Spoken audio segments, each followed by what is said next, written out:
महाराष्ट्राच्या राजकारणात आचारसंहितेवरून मोठा वाद निर्माण होण्याची शक्यता आहे। भाजपचे ज्येष्ठ नेते आणि माजी मंत्री सुधीर मुनगंटीवार यांनी थेट निवडणूक आयोगावर निशाणा साधत आचारसंहितेबाबत जोरदार नाराजी व्यक्त केली आहे। लोकांची कामं करता येत नसतील तर अशी आचारसंहिता पृथ्वीच्या 12 किलोमीटर खोल खड्ड्यात गाडली पाहिजे, अशा शब्दात त्यांनी संताप व्यक्त केला। मुनगंटीवार यांच्या मते सततच्या निवडणुका आणि वारंवार लागू होणाऱ्या आचारसंहितेमुळे विकास कामांना मोठा फटका बसतो। पाणी पुरवठा, रस्ते, शेतकऱ्यांचे प्रश्न आणि प्रशासनातील अनेक निर्णय रखडत असल्याचा आरोप त्यांनी केला। इतकंच नाही तर स्थानिक स्वराज्य संस्थांच्या निवडणुकांमुळे कोणताही ठोस फायदा होत नसल्याचा दावा करत त्यांनी या निवडणुका रद्द करण्याची मागणी केली आहे।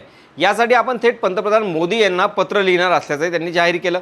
आता प्रश्न असा आहे की विकास कामांसाठी आचारसंहितेचे नियम शिथिल करायला हवेत का? तुमचं मत कमेंटमध्ये नक्की सांगा आणि अशाच महत्त्वाच्या अपडेटसाठी त्याचं काय महाराष्ट्राला इंस्टाग्रामला फॉलो करा, यूट्यूबला सबस्क्राईब करायला विसरू नका।